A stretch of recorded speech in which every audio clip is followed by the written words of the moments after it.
Hello friends, welcome back to our video lecture.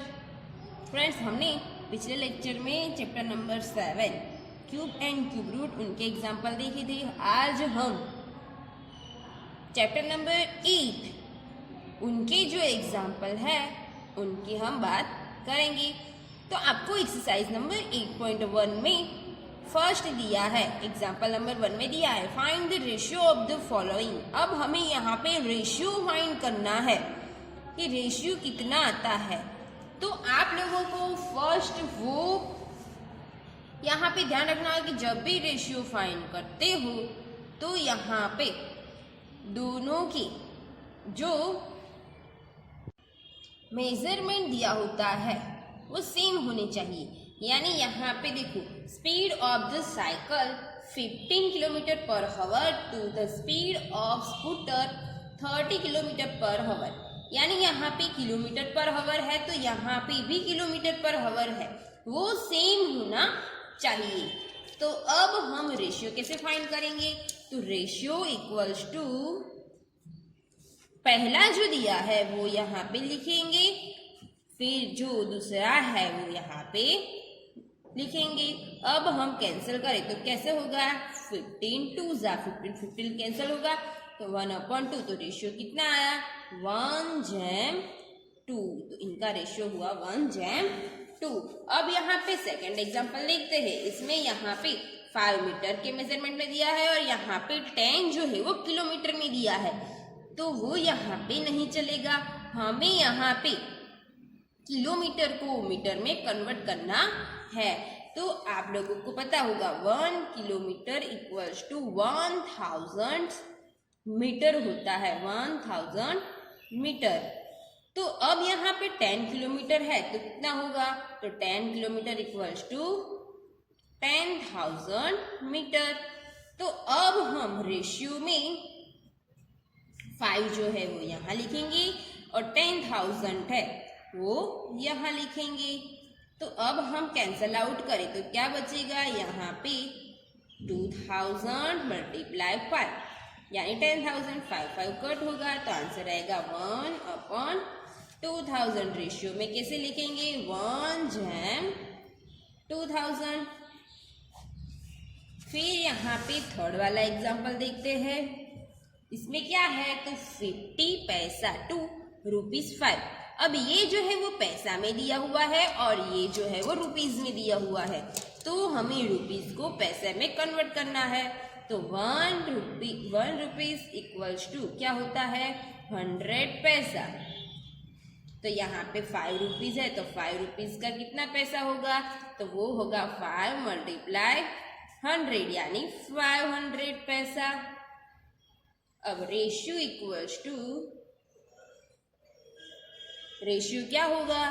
तो यहाँ पे 50 पैसा वाला लिखना है, दोनों में पैसा हो वो वाला मेजर लिखना है। 50/5000।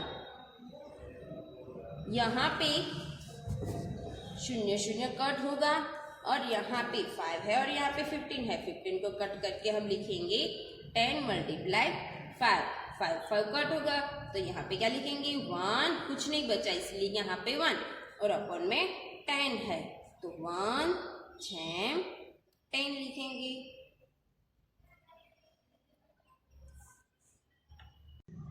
फिर देखो एग्जांपल नंबर 2 में क्या है? तो convert the following ratios to percentage. यहाँ पे जो भी हमें रेशियो दिया है उनको हमें परसेंटेज में कन्वर्ट करना है। परसेंटेज टोटल कितना होता है? तो वो 100 से होता है। तो यहाँ पे 3/4 लिखा है तो क्या लिखेंगे? 3/4 मल्टीप्लाई 100। अब यहाँ पे 100 है और यहाँ पे 4 है, 100 को कट करके 25 4 कट तो यहाँ पे क्या मिलेगा हमें? 3 मल्टीप्लाई 25 यानी 75%। इसमें जो सेकेंड वाला एग्जाम्पल है वो आप लोगों को होमवर्क में प्रैक्टिस करना है। अब हम थर्ड वाला एग्जाम्पल देखते हैं। देखो थर्ड वाले एग्जाम्पल में है 72% of 25 student are interested in mathematics. 72% है तब कितने स्टूडेंट है? 25 स्टूडेंट वो मैथमेटिक्स में इंटरेस्टेड है। How many are not interested in mathematics? तो कितने बच्चे ऐसे हैं जो मैथमेटिक्स में इंटरेस्टेड नहीं हैं? तो यहाँ पे हमें स्टूडेंट कितने हैं वो फाइंड करना है। हमें यहाँ पे परसेंटेज के थ्रू 25 स्टूडेंट दिए हैं। तो अब हम कितने स्टूडेंट मैथमेटिक्स में इंटरेस्टेड नहीं है वो यहाँ पे फाइंड करना है। तो यहाँ पे 72 है, तब 25 है, तो परसेंटेज कितने में से होते हैं? 100 में से।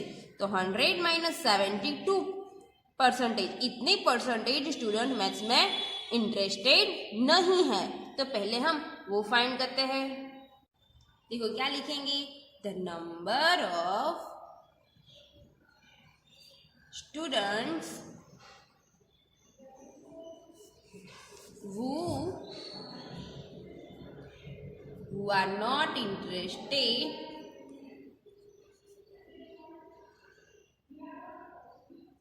in mathematics.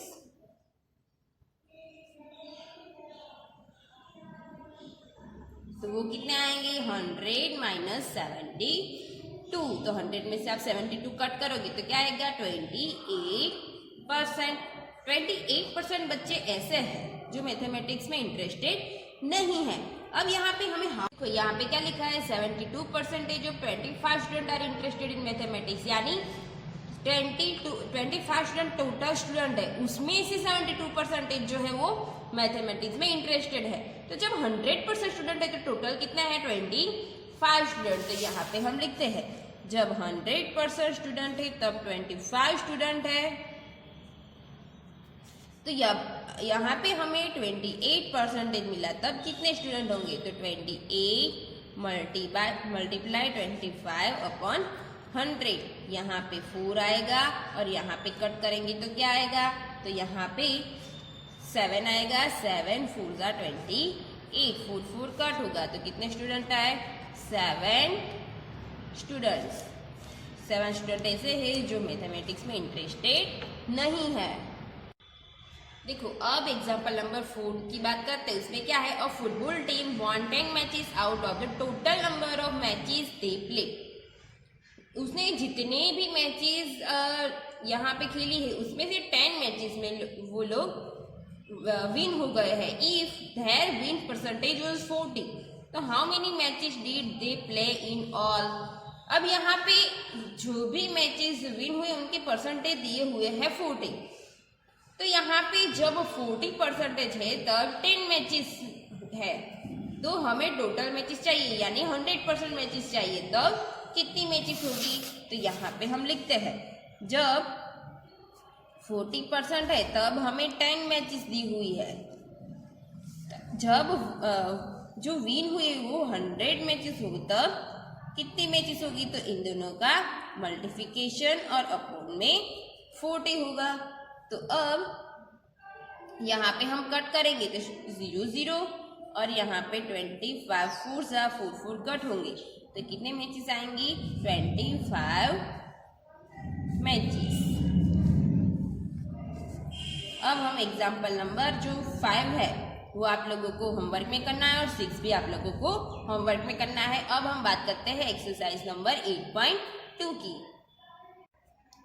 देखो एक्सरसाइज नंबर 8.2 में क्या दिया हुआ है? तो इसमें है a man got a 10% increase in his salary if his new salary is 1,54,000, find the original salary.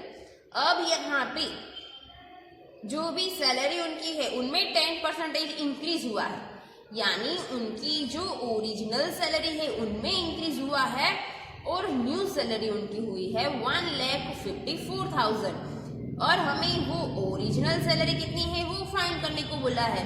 तो अब हम ओरिजिनल सैलरी है वो हम सपोज कर लेते हैं कि वो x है। Example number 1, the original salary is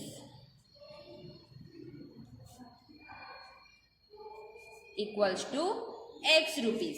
अब उनमें 10% इंक्रीज हुआ है यानी ओरिजिनल सैलरी में इंक्रीज हुआ है, x तो है ही, अब उनमें ओरिजिनल सैलरी तो है ही, अब x में 10% इंक्रीज हुआ है तो हम क्या लिखेंगे?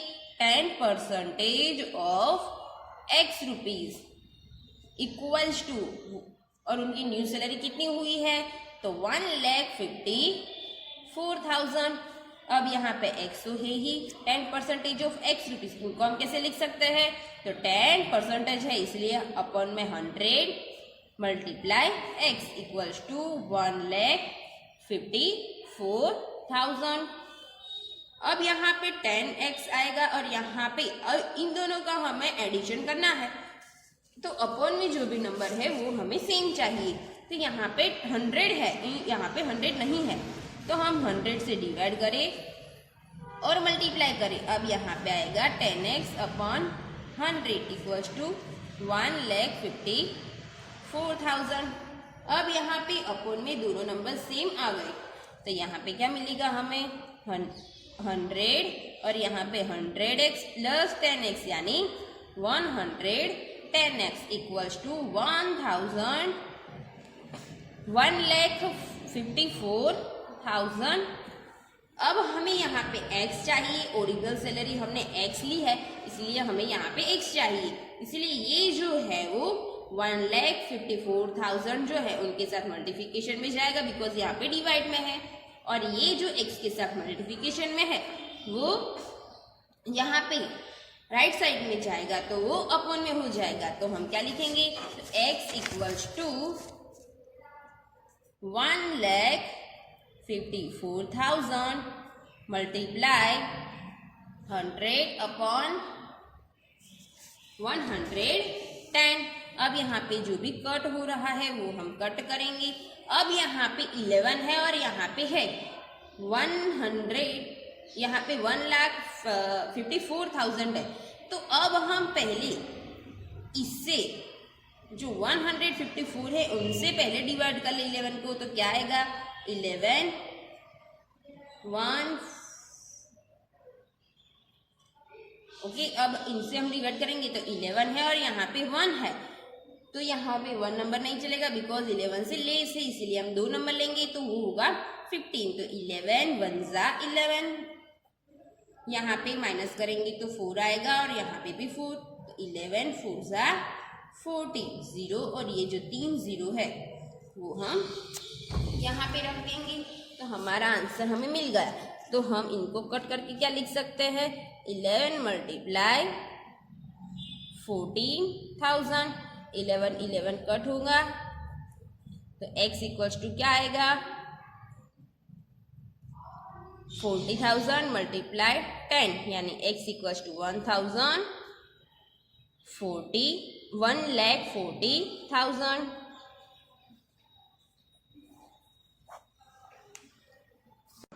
देखो अब एग्जाम्पल नंबर 2 में है on Sunday 845 peoples want to the zoo, on Monday only 169 people went, what is the percentage decrease in people visiting the zoo on Monday.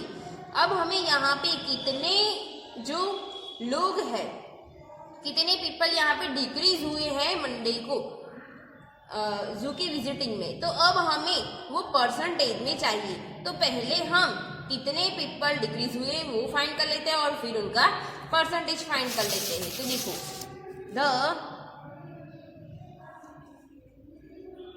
the number of decrease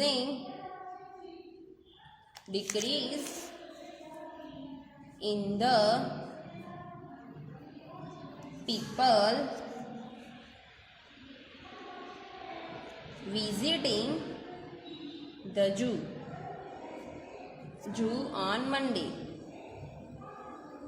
equals to क्या लिखेंगे equals to Sunday को 845 है और minus कर दे 169। अब इनकी हम यहाँ पे सब्सट्रैक्शन करते क्या आएगा 845 माइनस 169, तो यहाँ पे 5 को कट करके हम 15 लिखेंगे और यहाँ पे 3 लिखेंगे, तो 15 में से 9 कट करेंगे तो क्या बचेगा तो वो 6 हो जाएगा। यहाँ पे 3 में से 9 कट नहीं होगा तो हमें 8 को कट करके 7 लिखना पड़ेगा और 3 को कट करके 13 माइनस 6 वो कितना होता है तो वो यहाँ पे 7 होगा।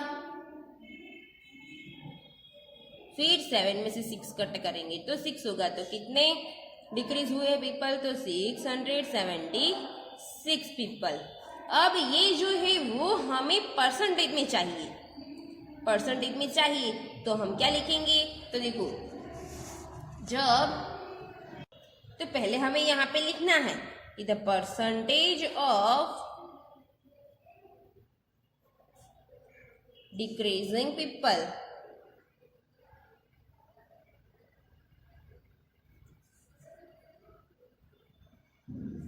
तो वो कितने होंगे? तो यहाँ पे 676 अपॉन में टोटल कितना है संडे को? तो संडे को है 845 मल्टीप्लाई 100। अब यहाँ पे कट करना है, तो कैसे कट करेंगे? तो यहाँ पे 5 से कट होगा और यहाँ पे भी 5 से कट होगा, तो यहाँ पे पहले 5 से कट कर लेते हैं। 5 से कट करेंगे तो बचेगा 1 3 4 7 6 4 5 यानी 9 वो बचेगा, और यहाँ पे 5 से कट करेंगे तो 20 आएगा। अब यहाँ पे 169 है और यहाँ पे 676 है। अब इनको हम 13, ये जो है वो 13 मल्टीप्लाई 13 बनेगा, और हम यहाँ पे 13 से डिवाइड करें तो क्या आएगा? 13 1 जा 13, 13 2 जा 26, 13 4 जा 52, 13 5 जा 65, यहाँ पे 2 और 6, तो 13 2 जा 26, 0 0, तो आंसर यहाँ पे मिल गया हमें 13 मल्टीप्लाई 52, 13 13 कट होगा। अब 13 4 जा, यहाँ पे क्या बचा पहले देखो, 52 अपॉन 13 मल्टीप्लाई 20। अब यहाँ पे हम लिख सकते हैं 13 4 जा 52। अब यहाँ पे 13 कट होगा, तो 4 मल्टीप्लाई 20 यानी 80%। तो कितने परसेंटेज डिक्रीज हुए? तो 80% लोग डिक्रीज हुए हैं। देखो फ्रेंड्स, अब हम बात करते हैं एग्जाम्पल नंबर 5 की। A VCR and TV were bought for 8,000 each. The shopkeepers made a loss of 4% on the VCR and profit of 8% on TV. Find the gain or loss percentage on the whole transaction. यहाँ पे जो भी यहाँ पे translation किया है उनमें उनको गेन होता है या लॉस, वो हमें फाइंड करना है, और वो भी परसेंटेज में। तो पहले दोनों की जो कॉस्ट प्राइस है वो कितनी है? 8,000, यानी VCR की भी 8,000 और टीवी की भी 8,000 है, और यहाँ पे उनको VCR पे 4% लॉस होता है और यहाँ पे टीवी पे 8% प्रॉफिट मिलता है। तो अब उनकी जो सेलिंग प्राइस है वो हमें फाइंड करनी है कि सेलिंग प्राइस कितनी है, वो कितनी मिलती है, और जब जो कॉस्ट प्राइस है उनसे सेलिंग प्राइस बढ़ जाती है तब प्रॉफिट होता है, वो आप लोगों को भी पता है। तो अब जब जो कॉस्ट प्राइस है उनसे सेलिंग प्राइस जो लेस होती है तो उनको लॉस होता है। तो अब यहाँ पे गेन या लॉस वो हमें फाइंड करना है, और फिर वो हमें उसमें परसेंटेज उनके फाइंड करने हैं। तो हम वो वाला एग्जांपल देखते हैं। तो अब हमें पहले यहाँ पे VCR की जो कॉस्टिंग प्राइस है वो यहाँ पे हमें दी गई है 8,000। अब यहाँ पे सेलिंग प्राइस पहले तो हमें फाइंड करनी है, तो पहले हम VCR के लिए फाइंड करें। तो एग्जांपल नंबर 5 4 VCR के लिए पहले फाइंड करें। तो इसमें पहले कॉस्टिंग प्राइस दी है, cost price is equals to 8,000 rupees. अब हमें यहाँ पे वो दिया है कि वो 4% लॉस होकर वो जो है वो सेलिंग करता है, तो 4% लॉस किस पर होगा? तो ये कॉस्ट प्राइस पे होगा। तो यहाँ पे लिख दे 4% of loss, 4% loss of cost price. तो हम क्या लिख सकते हैं? 4 अपॉन 100 मल्टीप्लाई 8000 0 0 0 0 कट होगा तो यहाँ पे 8 4 यानी 32 और यहाँ पे 0।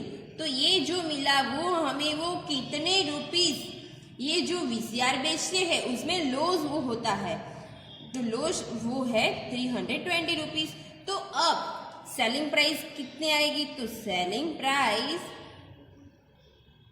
इक्वल्स टू क्या होगा, selling price equals to cost price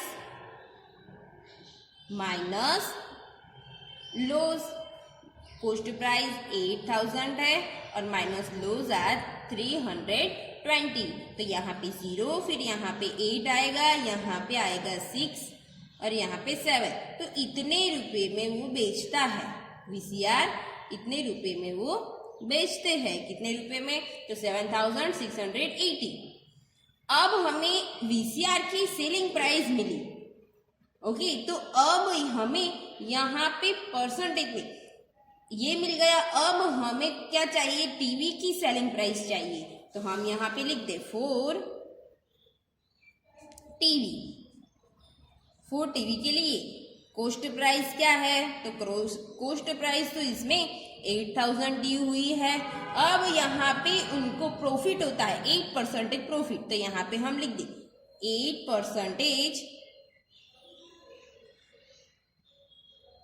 profit of cost price. Cost price पे यहाँ पे 8% प्रॉफिट होता है, तो क्या लिखते हैं यहाँ पे 8/100 मल्टीप्लाई 8000 0 0 0 0 कट होगा तो क्या आएगा 6 × 6 यानी 64, 8 × 8 यानी 64 और 0 इतने रुपीस इनको प्रॉफिट मिलता है। तो उनकी सेलिंग प्राइस कितनी आई, तो सेल प्राइस इक्वल्स टू 8000 तो होगी, यहाँ पे इसलिए लिख सकते हैं cost price plus profit. Sale price है इनकी 8000 प्लस प्रॉफिट है 640, तो वो क्या आएगी 8640 रुपीज। तो ये हमें मिल गई सेल प्राइस। अब हमें यहाँ पे वॉल ट्रांजैक्शन दिया है, यानी दोनों ट्रांजैक्शन मिला के वो उनको गेन होता है और लॉस होता है वो फाइंड करना है। तो यहाँ पे टोटल सेलिंग प्राइस फाइंड करें, तो total sale price equals to VCR की सेल प्राइस और टीवी की सेल प्राइस, दोनों की सेल प्राइस को हमें एडिशन करना पड़ेगा। तो क्या लिखेंगे, selling price of VCR plus selling price of TV. तो सेलिंग प्राइस ऑफ वीसीआर वो कितना आएगा, तो वो यहाँ पे है 7680 प्लस यहाँ पे है 8640। तो इनका आंसर 0 + 0 0, 8 + 4 20, सॉरी 12 का 2, यहाँ पे 1, यहाँ पे 6 + 1 7, 7 + 6 यानी 13, 13 का 3 कैरी 1 और 8, 8 + 8 16। तो आंसर क्या मिल गया हमें 16320 रुपीज। अब देखो दोनों की हम कॉस्ट प्राइस देखें तो कॉस्ट प्राइस टोटल कितनी हुई 8000 + 8000, तो टोटल कॉस्ट प्राइस कितनी होंगी, तो वो होंगे 60,000। 16,000 उनकी कॉस्ट प्राइस है और यहाँ पे सेलिंग प्राइस दोनों की हमने मिलाकर निकाली 16,320 रुपीज, यानी कॉस्ट प्राइस से सेलिंग प्राइस ज्यादा है इसलिए उनको प्रॉफिट होगा। तो प्रॉफिट कितने का होगा, तो profit equals to sale price minus cost price. तो सेलिंग प्राइस है वो है 6,320 माइनस कॉस्ट प्राइस दोनों की मिलाकर 16,000, तो वो यहाँ प्रॉफिट इनको मिलेगा 320 रुपीज। अब यहाँ पे हमें रुपीज में नहीं चाहिए, हमें परसेंटेज में चाहिए प्रॉफिट, यानी गेन हमें परसेंटेज में चाहिए। तो परसेंटेज में क्या आएगा, तो यहाँ पे हम लिखेंगे यहाँ पे है 320 रुपीज, तो परसेंटेज में निकाले तो परसेंटेज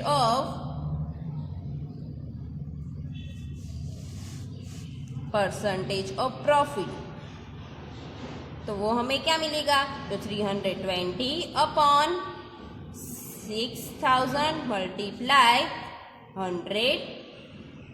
अब हम कट करेंगे तो 0 0 0 0 0 0 और यहाँ पे 16 2 2 कट होगा, तो यहाँ पे 2% प्रॉफिट आएगा। तो दोनों को मिलाकर उनको प्रॉफिट कितने का होता है, 2% का। तो फ्रेंड्स ये जो एग्जाम्पल है वो आप लोगों को मैथ्स की नोटबुक में सॉल्व करना है। अब हम बात करते हैं वो जीएसटी वाले जो एग्जाम्पल है उनकी। देखो यहाँ पे 8 वाला एग्जाम्पल है, उसमें क्या लिखा है, तो the price of TV is ₹13,000, the GST charge on in its in at the rate of 12%, find the amount that Vinod will have to pay if he buy it. यानी उनकी टीवी की प्राइस दी हुई है, कोस्टिंग प्राइस कितनी दी हुई है, तो वो है 13,000। अब उन पे जीएसटी का चार्ज लग रहा है, वो कितने के है, वो 12% जीएसटी का चार्ज है। तो विनोद को ये जो है टीवी वो उनको खरीदनी है, तो उनको कितने रुपीस पे करने पड़ेंगे। तो हमें पहले तो यहाँ पे हम लिख देते the price of TV, the price of TV equals to 13,000 rupees.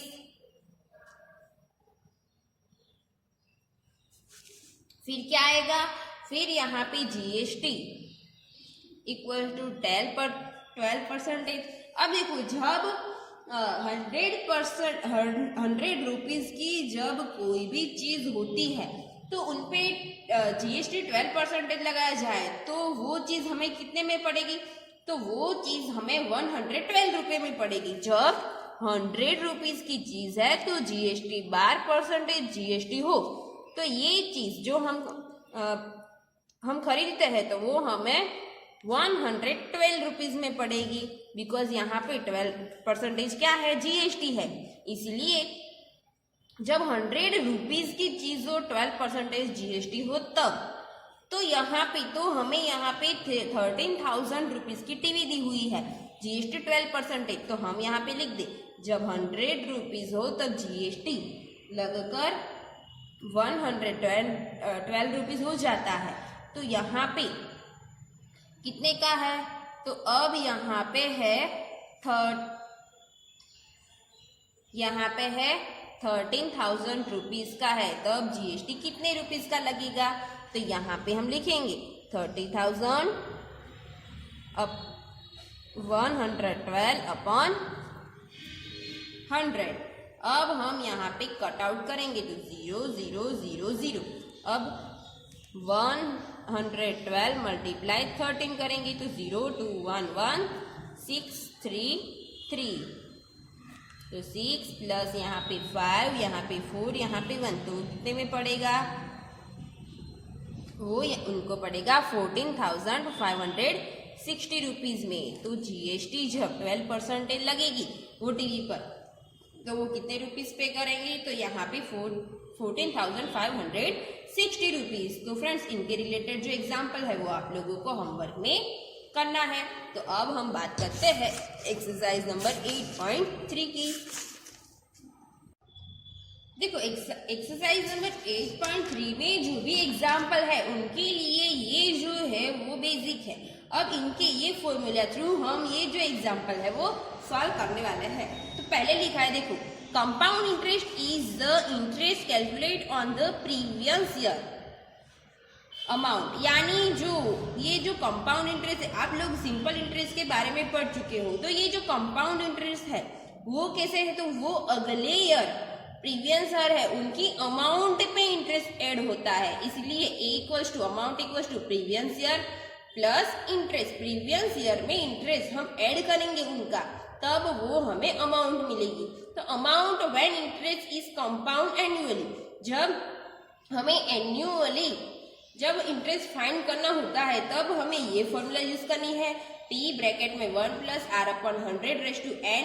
ये P है वो प्रिंसिपल है, R है वो रेट ऑफ इंटरेस्ट है और एन जो है वो टाइम ऑफ पीरियड यानी जो भी ईयर दिया है वो हमें पावर में लिखनी है। फिर यहाँ पे है amount when interest is compounded half yearly, जब हमें हाफ ईयरली के कंपाउंड दी हुई होती है और हमें इंटरेस्ट फाइंड करना है तब हमें ये वाली फॉर्मूला यूज करनी है। उसमें क्या है तो P ब्रैकेट में 1 plus R upon 200 raise to 2n और R/2 है वो हाफ ईयरली रेट है और 2 है वो यहाँ पे मल्टीप्लाई किया हुआ है, इसलिए R जो भी है वो हमें यहाँ पे रखना है और 2n equals to number of half year. ये जो 2n है वो number of half year n यहाँ पे वो रखना है। तो हम इनके रिलेटेड ये फॉर्मूला के रिलेटेड जो एग्जाम्पल है ये फॉर्मूला किस एग्जाम्पल में यूज होती है वो वाला एग्जाम्पल हम देखेंगे। देखो यहाँ पे फर्स्ट है 10,800 for 3 years एट यहाँ पे है 12 फिर 1/2% पर एनुअल कंपाउंडेड एनुअली। अब यहाँ पे हमें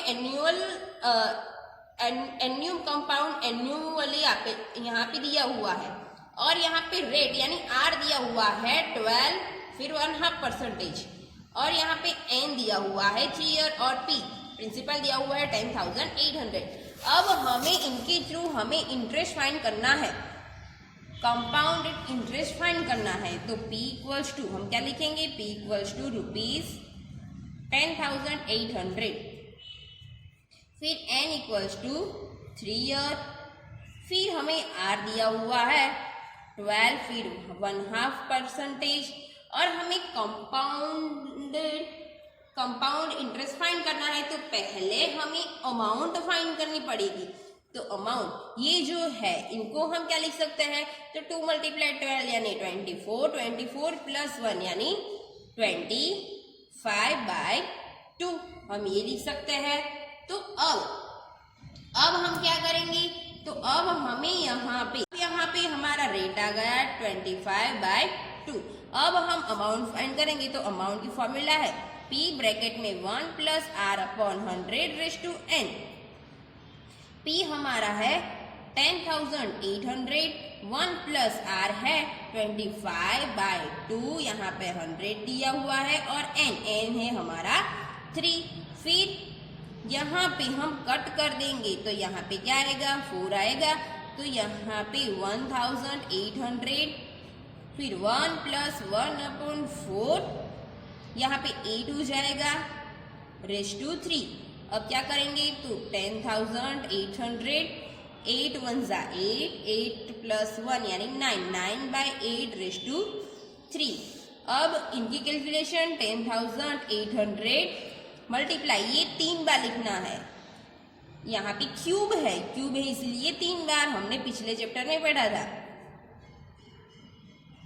अब हम यहाँ पे जितने भी कट हो रहे हैं उसमें कट करेंगे। यहाँ पे पहले हम 2 से कट करें तो क्या मिलेगा तो 2 से कट करेंगे तो पहले 5 फिर 5 2 ज़ा 10 फिर 4 0 0 तो यहाँ पे 4 आएगा। अब हम यहाँ से 2 को कट करेंगे तो 2 फिर 7 0 0 और यहाँ पे 2 आएगा। अभी हम उसको 2 से कट करेंगे तो क्या मिलेगा हमें 1 3 फिर 1 बचेगा और 0 5 0 इतना आएगा। तो अब हम यहाँ पे 3 बार 2 से कट किया इसलिए यहाँ पे भी 3 बार कट कर लिया। अब हम यहाँ पे 2 से कट करेंगे तो यहाँ पे 4 बचेगा। अब यहाँ पे इनका 2 आएगा तो 2 2 कैंसिल हो जाएगा। अब हम यहाँ से कट करेंगे 2 से तो क्या बचेगा तो हम यहाँ पे लिखेंगे 6 फिर 1 बचेगा तो 7 और 5 मल्टीप्लाई 2 2 कट हो जाएगा तो यहाँ पे 2 बचेगा। अब यहाँ पे इनका आंसर क्या है इन तीनों का मल्टीप्लिकेशन करके इनसे डिवाइड करना है। तो 9 9 ज़ा 81 81 9 ज़ा फिर इनका मल्टीप्लिकेशन करके इनसे आप लोग डिवाइड करोगे तो आंसर आपका मिलेगा। तो आप लोग को आंसर यहाँ पे मिलेगा 15,377.34 रुपीस। तो यहाँ पे आप लोगों का अमाउंट मिल जाएगा। अब हमें इंटरेस्ट फाइंड करना है, तो I इक्वल्स टू क्या लिखेंगे, तो A माइनस P। A हमारा हो गया है 15,377.34 माइनस P हमारा आएगा 10,800। इनका हम यहाँ पे सब्सट्रैक्शन करेंगे तो क्या आएगा, तो 4,577.34 रुपीज। तो हमें यहाँ पे इंटरेस्ट मिल गया, CI कंपाउंड इंटरेस्ट मिल गया। तो इस तरीके से आप लोगों को ये जो एग्जाम्पल है वो सॉल्व करने हैं। तो फ्रेंड्स, यहाँ पे मैंने एन्युअली जो भी इंटरेस्ट दिया था, एन्युअली जो भी यहाँ पे रेट दिया था, उनके थ्रू हमने कंपाउंड इंटरेस्ट फाइंड किया। अब हमें हाफ ईयरली दिया होता है, तब हम कैसे सॉल्व करेंगे, तो उनके एग्जाम्पल हम देखते हैं। तो देखो सी में दिया हुआ है एन्युअली, हाफ ईयरली के लिए दिया हुआ है। इनमें P दिया हुआ है 6,500, फिर रेट दिया हुआ है, फिर 8%, ये जो है वो N दिया हुआ है, रेट दिया हुआ है, और हमें हाफ ईयरली के लिए यहाँ पे फाइंड करना है। तो हम पहले जो यहाँ पे क्वेश्चन में क्या क्या दिया है वो हम लिख देते हैं। तो सी में यहाँ पे क्वेश्चन में P दिया हुआ है, तो P इक्वल्स टू 62,500, फिर N दिया हुआ है 1 1/2 ईयर, और R दिया हुआ है रेट 8%। तो हमें पहले अमाउंट फाइंड करनी है, पर यहाँ पे हाफ ईयरली के लिए दिया हुआ है, इसीलिए हम फॉर्मूला हाफ ईयरली की लगाएंगे। तो A equals to P bracket में 1 प्लस R/100 यहाँ पे हम इनको क्या लिख सकते हैं, तो 2 1 जार 2 प्लस 1 3/2 ईयर। तो यहाँ पे P है 62,500, 1 प्लस R है 8 यहाँ पे 200 आएगा, 200 2 मल्टीप्लाई N है 3/2, 2 कट हो जाएगा। अब यहाँ पे हम 100 2 और यहाँ पे 4 2 लिखेंगे, 2 कैंसिल हो जाएगा। तो 62,500, फिर यहाँ पे क्या आएगा, तो 100 प्लस 1, 100 मल्टीप्लाई 1 यानी 100, 100 प्लस 4 यानी 104/100 यहाँ पे पावर में 3 बचा है।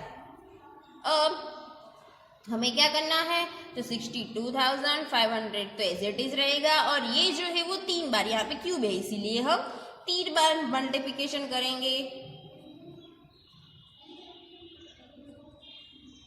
फिर यहाँ पे ये दोनों जो जीरो है वो कट हो जाएंगे।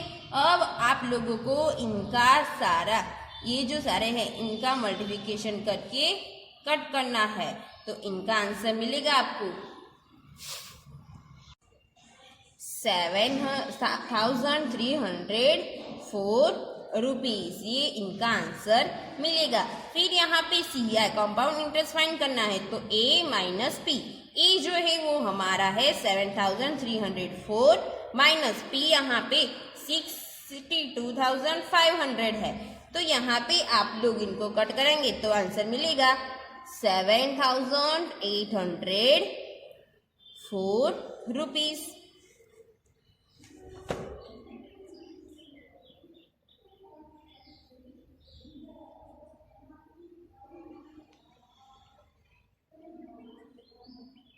तो फ्रेंड्स, हमको यहाँ पे एनुअली और हाफ ईयरली की यहाँ पे रेट दी होती है, तब हमें किसे फाइंड करना है उनके बारे में पढ़ा। तो उनके रिलेटेड जो एग्जाम्पल है वो आप लोगों को होमवर्क में सॉल्व करने हैं।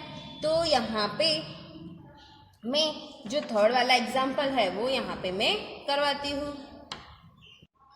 देखो यहाँ पे थर्ड में है Febina borrows rupees 12,500 at 12% per annum for 3 years at simple interest, and Radha borrows the same amount for the same time period at 10% annum compounded annually. Who pays more interest and by how much? यहाँ पे ये जो फेबिना है वो invest करती है simple interest के through, वो कितने रुपीज है, तो 12,500, तो पी हमारा ये बन जाएगा, ये आर मिल जाएगा और 3 ईयर के लिए। तो इनके ये जो है वो सिंपल इंटरेस्ट में है और ये जो है वो कंपाउंडेड एनुअली, यानी यहाँ पे हमें CI फाइंड करना है और पहले हमें फेबिना के लिए सिंपल इंटरेस्ट यानी SI फाइंड करना है। तो हम वो फाइंड करते हैं। तो देखो, फॉर फेबिना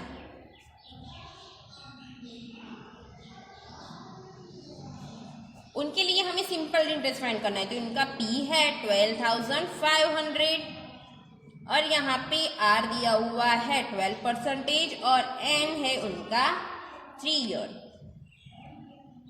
तो सिंपल इंटरेस्ट SI का आपको फॉर्मूला आपको पता है, PRN अपॉन 100। तो P है 12,500, R है 12 और यहाँ पे N है 3 ईयर अपॉन 100। 0 0 0 0 कट होगा और यहाँ पे मल्टीप्लिकेशन करना है। 12 3 36 और यहाँ पे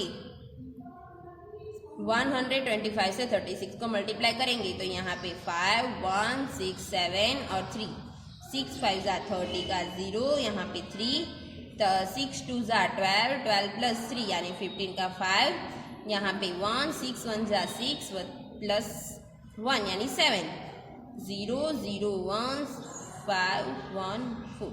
यहाँ पे मिलेगा उनको इंटरेस्ट, सिंपल इंटरेस्ट कितना मिलेगा, 4,500 रुपीज। इनका सिंपल इंटरेस्ट मिल गया, पर हमें यहाँ पे राधा के लिए हमें कंपाउंडेड इंटरेस्ट फाइंड करना है। तो हम लिखे 4 राधा। तो उनका P तो एज इट इज है 12,500। फिर R जो है वो यहाँ पे 10% हो जाता है और N ईयर भी 3 ईयर के लिए ही है। तो इसमें हमें कंपाउंड CI फाइंड करना होता है, कंपाउंड इंटरेस्ट। तो पहले हमें A फाइंड करना पड़ेगा। A equals to P bracket में 1 plus R upon 100 raise to N। तो P है हमारा 12,500, 1 प्लस R है 10 अपॉन 100 रेज टू 3। अब यहाँ पे 0 0 कट कर देंगे तो 12,500, फिर क्या बचेगा, 10 मल्टीप्लाई 1 यानी 10, 10 प्लस 1 11, 11 बाय 10 रेज टू 3।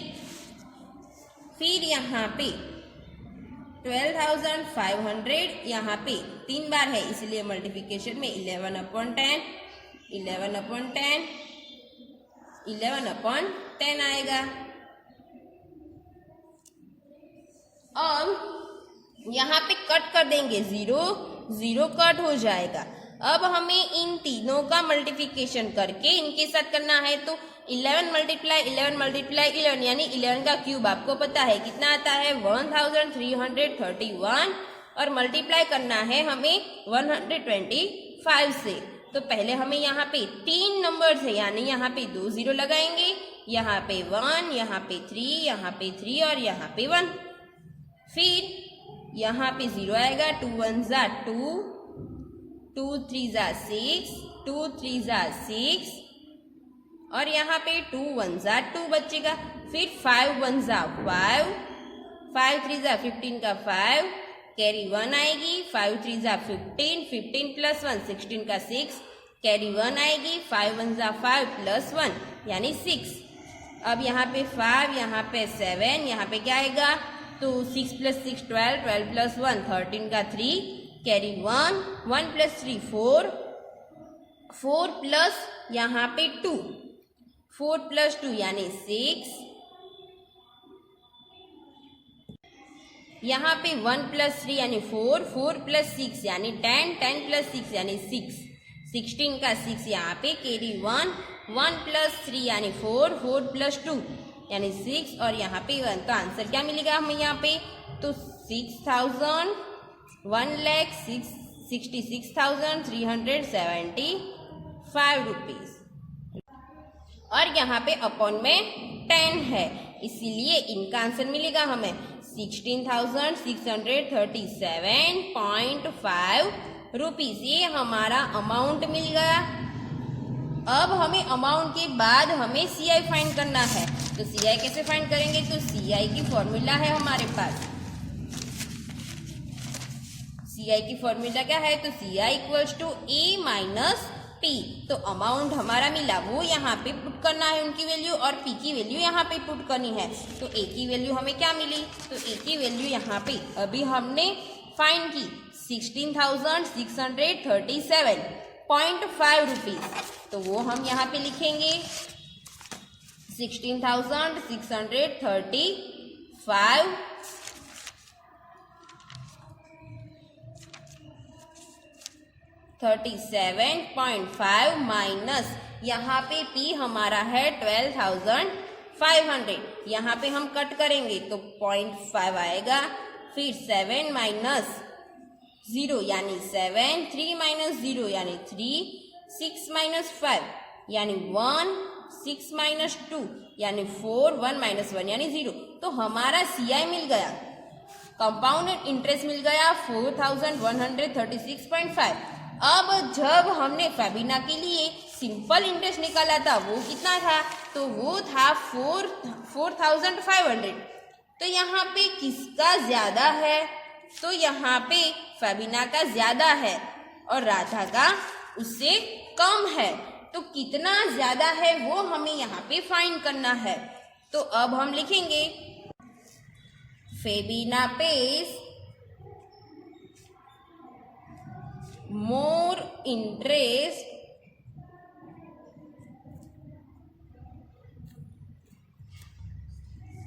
अब कितना ज्यादा पे करेगी? तो 4,500 माइनस 4,137.5।